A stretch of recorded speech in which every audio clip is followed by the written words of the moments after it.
हैं, कफन पहनाते हैं और मोहब्बत व आंसुओं के साथ कब्रिस्तान में दफन कर देते हैं। कब्र बंद करने के बाद सब मिलकर तलकीन पढ़ते हैं और फिर आहिस्ता आहिस्ता सब लोग वापस चले जाते हैं। कब्रिस्तान में खामोशी छा जाती है, रात की तारीकी फैल जाती है। इसी वक्त कब्र के अंदर एक नया मरहला शुरू होता है।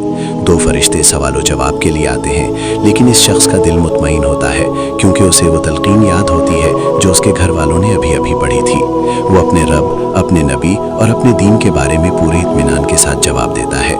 जब ये मरहला ख़त्म होता है तो अचानक कब्र में एक नूरानी मंजर ज़ाहिर होता है। रहमत की रोशनी फैल जाती है और फिर मौला अमीरुल मोमिनीन हज़रत अली अलैहिस्सलाम की बरकत से उसकी कब्र में एक दरवाज़ा खुलता है। ये दरवाज़ा एक खूबसूरत और सरसब्ज़ वादी की तरफ जाता है। ये वादी बरज़ख होती है। वो शख्स हैरत से उस मंजर को देखता है। अचानक उसे अपने वो अजीज़ नज़र आते हैं जो पहले ही इस दुनिया से जा चुके थे।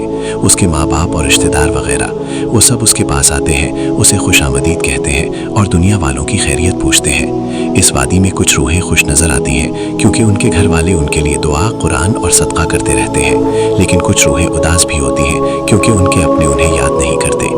इसी दौरान उस शख्स के घर वाले दुनिया में उसके लिए कुरान पढ़ते हैं, दुआ करते हैं और सदका देते हैं। उनका इसाले सवाब बरज़ख में उस तक पहुँचता है और हैरत की बात यह है कि उसका सवाब सिर्फ उसे ही नहीं मिलता बल्कि उसके आसपास की कब्रों में मौजूद रूहों तक भी उसकी खुशी पहुँचती है और वो भी खुश हो जाते हैं। आखिर में एक पैगाम सुनाई देता है, अपने मरहूमीन को मत भूलो, उनके लिए दुआ करो, कुरान पढ़ो और सदका दो, क्योंकि तुम्हारा इसाले सवाब उन्हें बरज़ख में राहत और खुशी देता है। सबक: जो लोग दुनिया से जा चुके हैं वो हमारी दुआओं और इसाले सवाब के मोहताज होते हैं। उन्हें याद रखना और उनके लिए नेकी करना एक अजीम इबादत है। अल्तमास सूरह फातिहा।